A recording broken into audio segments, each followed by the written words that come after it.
Hi friends, I'm teacher Luke and welcome to another story here on English Stories Ready. I hope that you can see that listening to stories in English is a fantastic and natural way to improve your English. So keep doing it, keep listening every single day and your English will improve. I can guarantee that. Today's episode is a great one and I enjoyed reading it. If you enjoy listening to it, do me a favor, leave a heart emoji in the comments to let me know.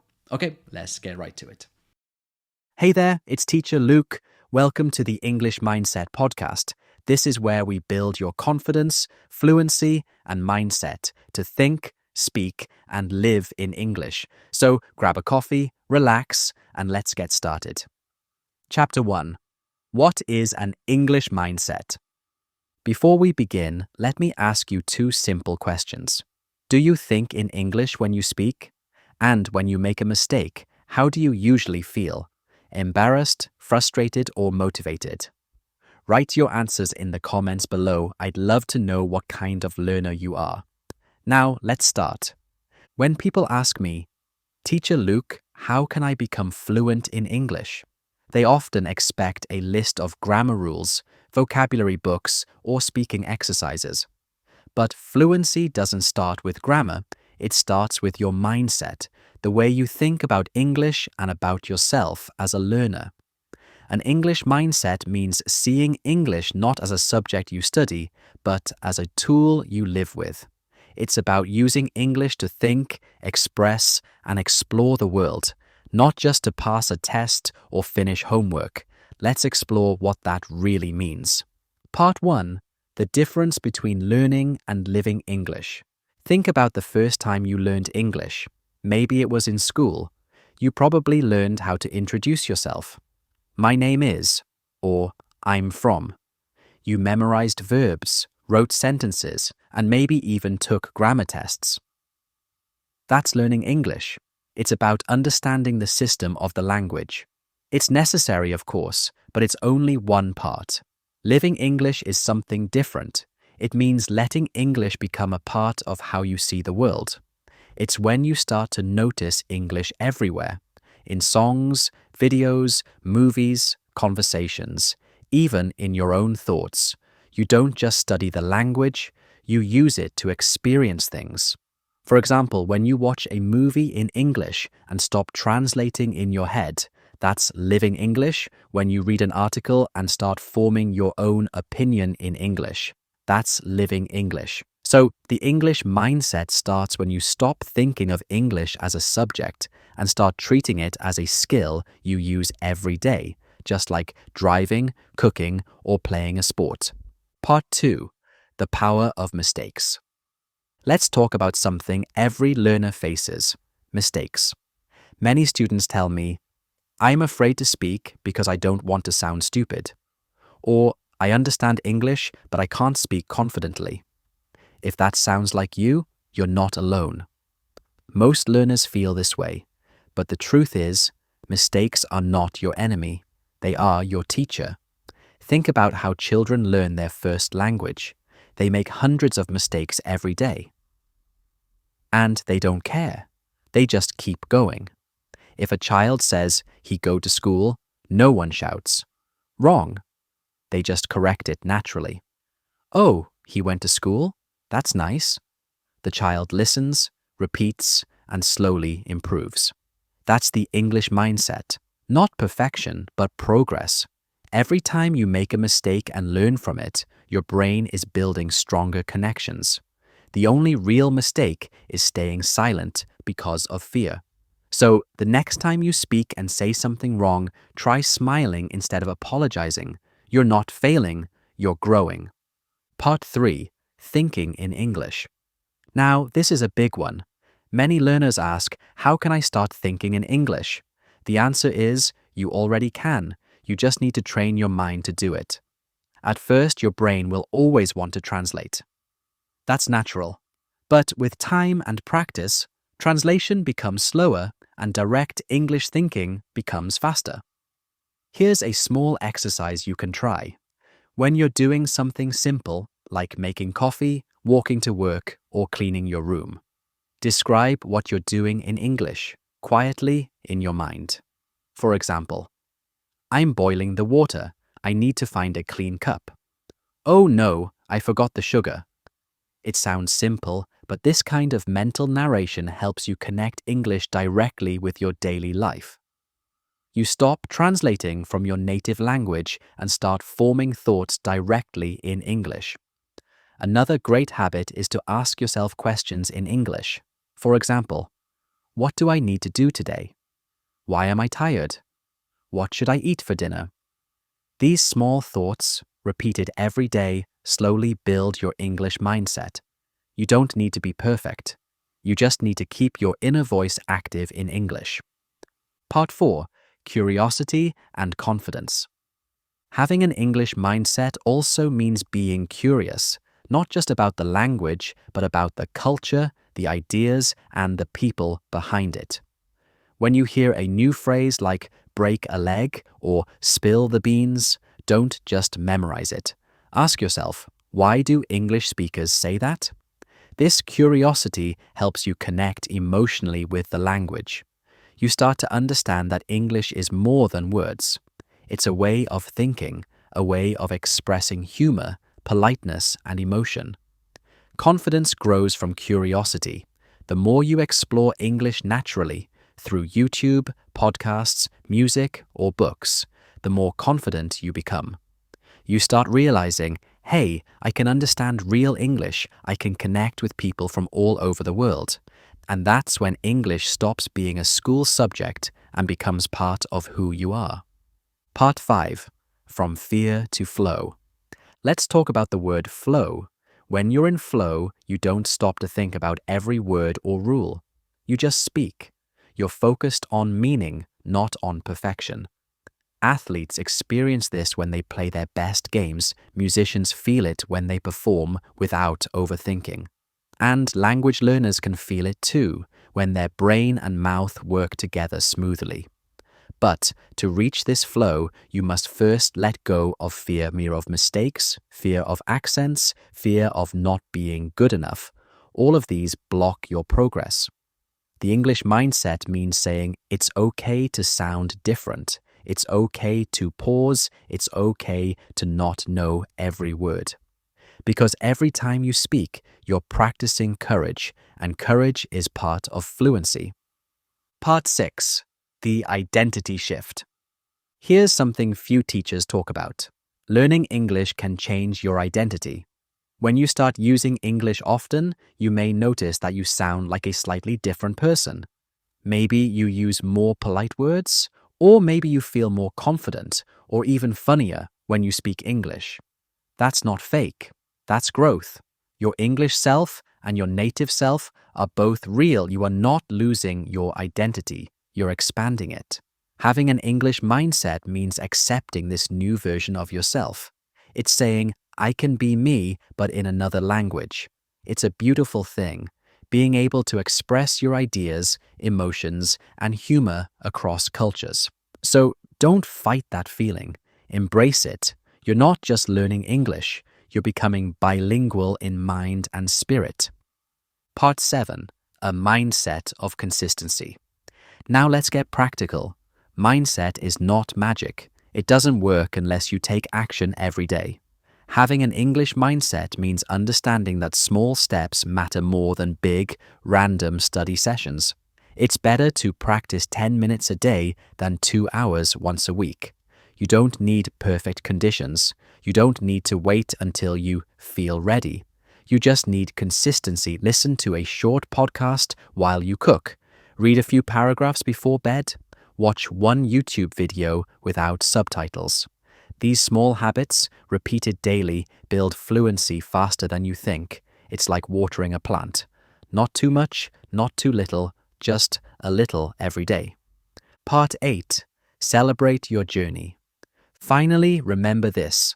Fluency is not a finish line. It's a journey. There is no perfect English speaker. Even native speakers make mistakes, forget words, or use strange grammar sometimes. So instead of asking, how far do I have to go? Ask, how far have I already come? Look back at your progress. The first time you understood a movie without subtitles, or the first time you spoke to a foreign friend. These are victories. Celebrate them. Having an English mindset means appreciating your growth and staying motivated even when progress feels slow. You're not just learning English, you're learning patience, resilience, and communication, skills that will help you in every area of life. Closing reflection. So what is an English mindset? It's not just confidence or positivity. It's the combination of curiosity, courage, and consistency. It's choosing to live through English, not just learn it. It's when you say, I'm not afraid of mistakes. I'm building progress every day. I use English to explore, connect, and grow. That's when English becomes more than a goal. It becomes part of your life. Before we finish, I have 2 more questions for you. When do you feel most confident using English? When speaking, writing, listening, or reading? What small habit could you start today to build your English mindset? Write your answers in the comments. I'd love to hear from you and help you build your own English mindset, step by step. Remember, English is not something you study, it's something you live. Chapter 2. How to think in English. Let's start with 2 questions. When you speak English, do you translate from your native language first? And if you do, how does that make you feel? Slow, nervous, or maybe stuck? Write your answers in the comments. I really want to know what thinking in English feels like for you right now. Part 1. Why thinking in English matters. Most English learners understand this idea. I should think in English. But not everyone knows why it's so powerful. When you translate, there's always a small delay. Your brain says something in your first language, then searches for the English words, then checks if they're correct. And by that time, the conversation has already moved on. Thinking in English removes that delay. It helps you speak faster, sound more natural, and understand others more easily. It's like switching your phone from translator mode to direct connection. You stop decoding every word and start communicating in real time. But thinking in English doesn't just make you faster. It changes how you think. When you use English naturally, you begin to see ideas differently. For example, in some languages, there's one word for home and house. But in English, home is emotional. It means comfort, love, family, while house is just a building. When you start thinking in English, you notice these small differences, and they shape your understanding of the world. Part 2. The stages of thinking in English. Thinking in English doesn't happen overnight. It's a gradual process, like learning to swim. At first, you hold on to the side of the pool. Later, you can float, and eventually, you move freely through the water. There are 3 main stages. Stage 1. Translation thinking. You translate almost everything. When someone says, "How are you?" you first think, "What does that mean in my language?" and then respond, "This is totally normal at the beginning." Stage 2. Connection thinking. You start connecting English words directly with ideas, not translations. You see an apple and think apple, not the word in your native language. You still translate sometimes, but less and less. Stage 3. English thinking. You use English naturally without translation. You read, write, or speak in English without switching languages in your head. You might even dream in English sometimes. Most learners are between stage 1 and stage 2, and that's okay. The goal is to move one step further every week, not to be perfect instantly. Part 3. Daily habits to build English thinking. Let's talk about how to train your brain. The key idea is immersion, but not the kind where you need to live in an English-speaking country. You can create immersion wherever you are. Here are 5 simple habits that help you start thinking in English every day. Talk to yourself in English. Yes, talk to yourself. It might sound strange, but it's one of the best ways to train your mind. Describe what you're doing. I'm making breakfast. I need to find my phone. Oh, it's on the table. Ask yourself questions. What time is it? Why am I so tired today? Comment on what's around you. The weather looks nice. Maybe I'll go for a walk. When you do this regularly, your brain starts connecting English words directly with actions, emotions, and ideas. You stop depending on translation and start thinking in English. Use an English inner voice. Every one of us has an inner voice, that little voice that talks in your head throughout the day. It reminds you of things, gives opinions, or sometimes even argues with you. Try to make that voice speak in English. If you're thinking, I should call my friend, say it in English in your mind. I should call my friend later. When you're choosing between two things, say, which one should I buy? The more often you do this, the more automatic it becomes. Soon, English won't be a subject anymore. It'll be the voice in your head. Think in simple English. Some learners try to think in English but get frustrated because they can't express complex thoughts. The secret is, keep it simple. If you don't know how to say something difficult, say it in an easier way. For example, instead of, I'm feeling a bit under the weather today, you can say, I don't feel very good today. Or instead of, that film was deeply moving, say, that movie made me feel emotional. Simple English is not bad English. In fact, fluent speakers often use simple, clear sentences. The goal is not to sound academic, it's to communicate easily. Use English for everyday decisions. When you plan your day, make lists or write notes, do it in English. Write your shopping list in English. Milk, bread, eggs. Write your to-do list in English. Finish report, call mom, clean kitchen. You can even set your phone or computer to English. At first, it might be uncomfortable, but that's good. It forces your brain to adapt. The more you use English in daily decisions, the more natural it becomes. Shadow native speakers. Shadowing means repeating what you hear immediately without pausing to translate.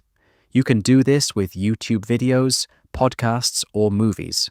Listen to a short sentence and repeat it out loud, copying the pronunciation, rhythm, and intonation. For example, if you hear, "What are you up to today?" say it out loud, even if you're not sure what it means. Shadowing helps you feel English, the melody, the flow, the rhythm. It's not about memorizing words. It's about training your mouth and brain to work together in English time, not translation time. Part 4. Thinking in English during conversations. Now let's talk about real conversations, where many learners freeze. You're speaking English with someone, and suddenly your brain stops. You know what you want to say, but you can't find the right words. When this happens, your first instinct is to switch back to your native language. But try not to. Here's what to do instead. Simplify your thought. Don't chase the perfect sentence. Focus on meaning. Instead of saying, the system has many disadvantages, you can say, it's not a good system. Use filler phrases to give yourself time to think. That's a good question. Let me think about that. Well, how can I say this? These phrases make your speech sound natural and give your brain time to organize thoughts in English, visualize ideas instead of words. When you talk about a topic, imagine pictures in your mind. For example, if you're describing your city, visualize the streets, buildings, and people. Then describe what you see. When you think visually, your brain doesn't need translation. It moves directly from image to English. Part 5. How to stop translating. Let's look at one of the hardest habits to break: translation. Your brain loves shortcuts, and translation feels safe, but it actually slows you down. To stop translating, start by limiting how much you switch languages. If you're watching a YouTube video in English, don't pause to look up every word. Try to understand the general idea instead. If you're reading an article, highlight new words and check them after you finish the paragraph, not during. And if you really want to practice, try the one language rule. Choose certain times of day when you only use English, even in your thoughts. For example, from breakfast until lunch, I'll only think and speak in English. This rule helps you build focus. It's like giving your brain a gym workout, but for languages. Part 6. When English feels natural. There will be a moment, maybe weeks or months from now, when you suddenly realize, I didn't translate that. Maybe it happens when you're texting a friend, or when you're dreaming, or when you suddenly reply in English without thinking. That's the moment you'll know your English mindset is growing stronger. Thinking in English isn't about being perfect, it's about building confidence and connection between your ideas and the language. Once that connection becomes natural, English stops being foreign. It becomes a part of how you think, how you feel, and how you see the world. Part 7. Final thoughts. So, how do you think in English? You start small. You practice daily. You stay patient. Here's a quick summary of what we covered today. Thinking in English helps you speak faster and understand more naturally. You'll move through 3 stages: translation, connection, English thinking. Build habits like talking to yourself, shadowing, using English in daily notes, and keeping your inner voice in English in conversations. Focus on ideas, not perfect grammar. Don't fight mistakes. They're part of the process. And, most importantly, trust your brain. It's smarter than you think. With enough exposure, it will naturally start thinking in English, just like it once learned your first language. Before we end, let me ask you 2 final questions. When was the last time you realized you were thinking in English without translating?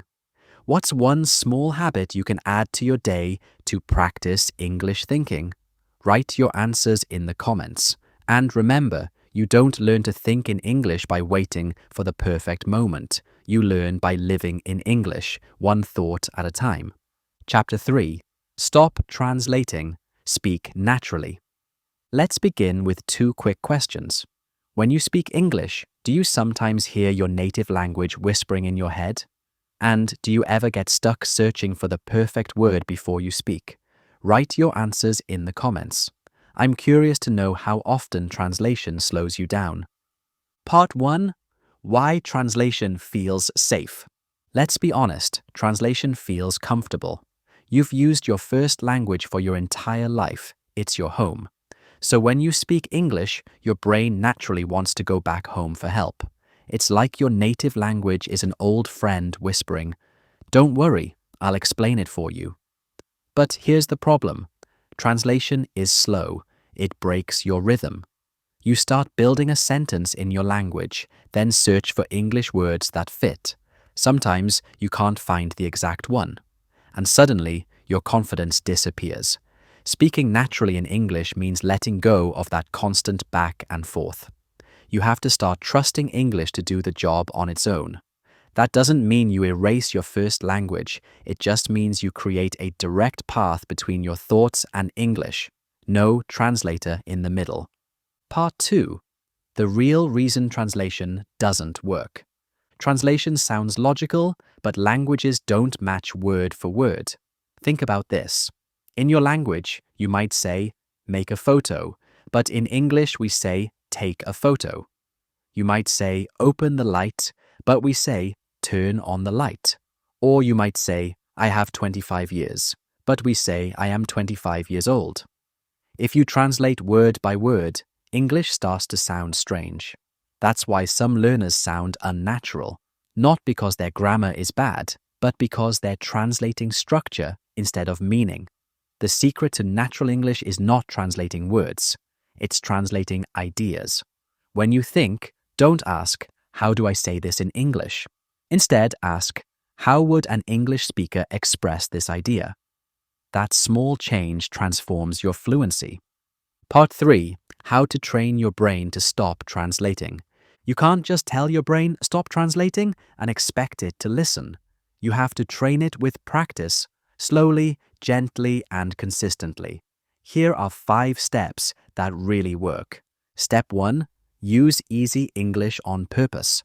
One big reason people translate is that they try to sound too complex. They want to say something deep, but they don't have all the words, so they switch to their first language in their mind. The solution? Simplify. You don't need long or advanced sentences to sound fluent.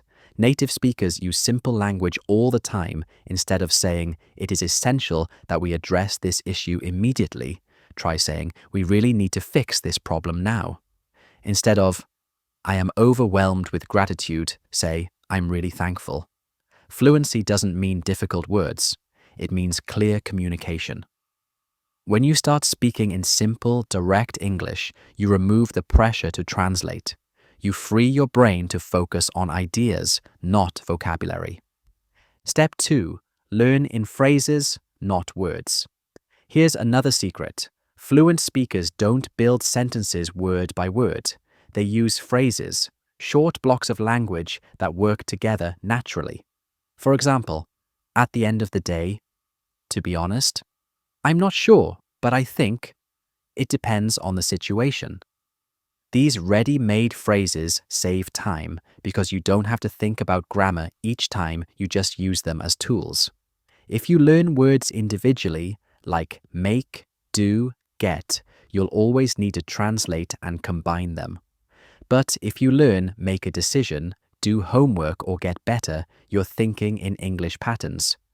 Try this habit. Each time you learn a new word, find at least 2 or 3 phrases that use it naturally. Over time, you'll stop building English word by word and start using it chunk by chunk, like native speakers do. Step 3. Describe instead of translating. Sometimes you can't find the exact English word. That's okay. Describe it instead. For example, if you don't know the word umbrella, you can say, "the thing you use when it rains." If you forget the word cousin, you can say, "my uncle's daughter." If you can't remember reliable, say, "someone who always does what they say." Native speakers do this all the time. When they forget a word, they describe it until the listener understands. This skill, explaining around a word, is one of the biggest signs of real fluency. You're communicating meaning, not just vocabulary. Step 4. Think in pictures, not in words. Here's a trick that can completely change how you speak. Stop thinking in words. Think in images. When you think of coffee, don't picture the word COFFEE. Picture a hot cup of coffee in your hands. When you talk about a busy city, imagine people walking fast, cars honking, lights flashing. Then describe what you see. This technique works because pictures are universal. They don't need translation. Your brain moves directly from image to English, skipping your native language completely. It also makes your speech more natural because you're describing real experiences, not just memorized sentences. Step 5. Practice no translation time. Every day, choose a short period, maybe 15 or 30 minutes, when you only use English. No translation allowed. During this time, think in English, talk to yourself in English, write short notes in English, watch or listen to something without subtitles. At first, it'll feel difficult. You might even feel lost. But that's good. It means your brain is learning to handle English on its own. The more you do this, the faster your brain builds an English-only zone. Eventually, English will feel natural, like a new mental space where you can just be yourself in another language. Part 4. The emotional side of speaking naturally. Learning to stop translating isn't only about language, it's also about confidence. Many learners are afraid of sounding simple or making mistakes. They think, if I speak slowly or use easy words, people will think I'm not smart. But here's the truth. People care more about connection than perfection. Think about when you speak with someone in your native language who's still learning. Do you judge them for small mistakes? Probably not. You admire their effort. It's the same for you in English. Fluency grows when you relax, when you focus on communication, not correctness. When you stop chasing perfect grammar and start expressing ideas naturally, you'll find that your speech becomes smoother, your confidence grows, and your English sounds more alive. Part 5. From thinking to flow. Let's connect this back to what we talked about in the last chapter, thinking in English. When you stop translating, your brain finally has the space to enter flow, that state where words come without effort. You're not analyzing grammar or worrying about mistakes. You're simply expressing yourself. It's like driving. At first, you think about every move, the pedals, the mirrors, the steering wheel. But after enough practice, you stop thinking. You just drive. That's how natural English feels when you stop translating. Part 6. Real-life practice ideas. Let's finish with some easy, daily ways to train this skill. One language rule. Choose a part of your day, maybe breakfast or your commute, where you only think and speak in English. English journaling. Write short, daily reflections in English. Don't translate from your language, just describe your day using simple English. Shadowing practice. Listen to a short video or podcast and repeat the sentences out loud immediately. This connects sound, rhythm, and meaning directly. No translation needed. Story challenge. Pick a picture or memory and tell the story in English out loud. Focus on meaning, not perfect grammar. Subtitle switch. Watch your favorite show in English with English subtitles. After 1 week, turn subtitles off. Let your ears guide your understanding. Each of these habits helps your brain build direct English connections.